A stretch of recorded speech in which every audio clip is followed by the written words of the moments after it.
যাচ্ছি পরবর্তী গ্রুপের প্রতিযোগী বন্ধুদের ফলাফলে। ইতোমধ্যে হা গ্রুপের হয়ে অংশ নেওয়া দ্বিতীয় পর্বে পারফর্মকারী ৬ জন প্রতিযোগী স্টেজে অবস্থান গ্রহণ করেছে।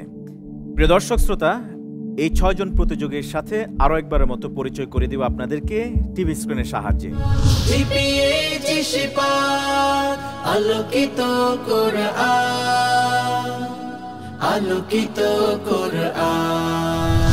এই ৬ জন প্রতিযোগীর মধ্য থেকে সর্বোচ্চ নম্বর পেয়ে গ্রুপ চ্যাম্পিয়ন হওয়া প্রতিযোগী কোয়ালিফাই করবে পরবর্তী রাউন্ডের জন্য, এবং তার সাথে আরও ৪ জন, মোট ৫ জন প্রতিযোগী বিজ্ঞ বিচারকগণের চুলচেরা বিশ্লেষণের মধ্য দিয়ে সর্বোচ্চ নম্বর পেয়ে তারা কোয়ালিফাই করবেন পরবর্তী রাউন্ডের জন্য, এবং একজনকে বিদায় নিতে হবে যিনি পেয়েছেন সবচেয়ে কম নম্বর।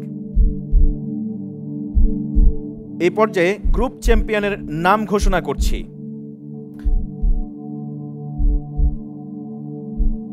হা গ্রুপে সর্বোচ্চ নম্বর পেয়ে পরবর্তী রাউন্ডের জন্য গ্রুপ চ্যাম্পিয়ন হয়েছে হাফেজ মোশাররফ হোসাইন বিবাড়িয়া। মাশাআল্লাহ, অনেক অনেক ধন্যবাদ তোমাকে। Congratulations once again. Hafez Mosharraf Hossain বিবাড়িয়ার এই শক্ত প্রতিভা, কেমন পারফরমেন্স ছিল তার দ্বিতীয় পর্বে, আমরা এই পর্যায়ে স্ক্রিনের সাহায্যে এক নজর দেখে নেব। চলুন দেখে নেওয়া যাক। জান্নাতু আদিনি ইয়াদখুলুনহা ইউহাল্লাউনা ফিহা মিন আসাওিরা মিন যাহাবিন ওয়া লু'লুআ ওয়া লিবাসুহুম ফিহা হারির। ما شاء الله تبارك الله، ربنا يحفظكم أولا إن شاء الله ويبارك فيك। আমরা দেখে নিলাম হাফেজ মোশাররফ হোসাইনের বিগত পর্বের আউটস্ট্যান্ডিং পারফরমেন্সের অংশ বিশেষ, সাথে সাথে আমরা জানলাম বিজ্ঞ বিচারকের মূল্যবান মন্তব্য। অনেক অনেক ধন্যবাদ তোমাকে, well done, congratulations once again. কোরআনকে করে নাও জীবন বিধান, আলোকিত কোরআন। এবার ঘোষণা করছি যে প্রতিভা বিদায় নিচ্ছে আলোকিত এই জার্নি, আলোকিত এই মঞ্চ থেকে।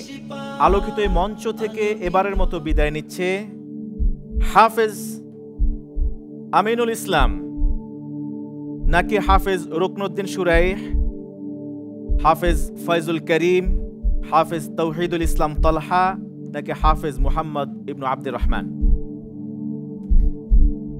বিজ্ঞ বিচারক ত্রয়ের মূল্যবান মন্তব্য এবং মূল্যবান রায়ের ভিত্তিতে জিপিএইচ ইস্পাত নিবেদিত আলোকিত কোরআন 2025-এর বর্ণিল এই আয়োজনের আলোকিত এই মঞ্চ ছেড়ে এবারের মতো বিদায় নিতে চলেছে হাফেজ তৌহিদুল ইসলাম তলহা। হাফেজ তৌহিদুল ইসলাম তলহা ঢাকার বন্ধু, আনফরচুনেটলি বিদায় নিতে হচ্ছে। আলোকিত এই জার্নির অন্যতম শক্ত প্রতিভা ছিল সুমিষ্ট কণ্ঠের অধিকারী হাফেজ তৌহিদুল ইসলাম। হাফেজ তৌহিদ কয়েক হাজার স্টুডেন্টকে পিছনে ফেলে এখান পর্যন্ত আসছো, জানো? তোমাকে বিশ্বব্যাপী সবাই দেখছেন। তোমার তো মানে পরাজয়ের কিছুই নেই। প্রতিযোগিতার স্বার্থে আমি শুরুতেই বলেছিলাম যে কাউকে হয়তো বা সামনে আগায় দিতে হবে, কাউকে বা এখান থেকে বিদায় দিতে হবে। কান্নার কিছু নেই, তোমাদের জন্য ইহকাল এবং পরকালে তো জান্নাতের দ্বার উন্মুক্ত হয়ে আছে ইনশাআল্লাহ তাআলা। হাফেজ তৌহিদুল ইসলাম তলহা বিদায় নিতে হচ্ছে তাকে এবারের জার্নি থেকে। কেন বিদায় নিচ্ছে তা আমরা জানবো স্ক্রিনের সাহায্যে। কোন ত্রুটির কারণে এবারে জার্নি শেষ হয়ে গেল আমাদের এই ছোট্ট বন্ধুটির, দেখে নেওয়া যাক। وقال لهم خزنتها سلام عليكم طبتم فادخلوها على العالمين. أعد مرة أخرى. وقال لهم خزنتها سلام عليكم طبتم فادخلوها على القوم الكافرين. আমরা এক নজর দেখে নিলাম হাফেজ তৌহিদুল ইসলাম তলহার বিগত পর্বের পারফরমেন্সের অংশ বিশেষ। তোমার জন্য থাকছে সম্মাননা ক্রেস্ট, মূল্যবান সার্টিফিকেট এবং আরএফএল এর পক্ষ থেকে গিফট হ্যাম্পার। সাথে সাথে তোমাদের 5 জনকে well done, congratulations once again. দেখা হবে ইনশাআল্লাহ তাআলা দ্বিতীয় রাউন্ডে। সম্মাননা ক্রেস্ট, মূল্যবান সার্টিফিকেট ও আরএফএল এর পক্ষ থেকে গিফট হ্যাম্পার গ্রহণ করছে হাফেজ তৌহিদুল ইসলাম তলহা।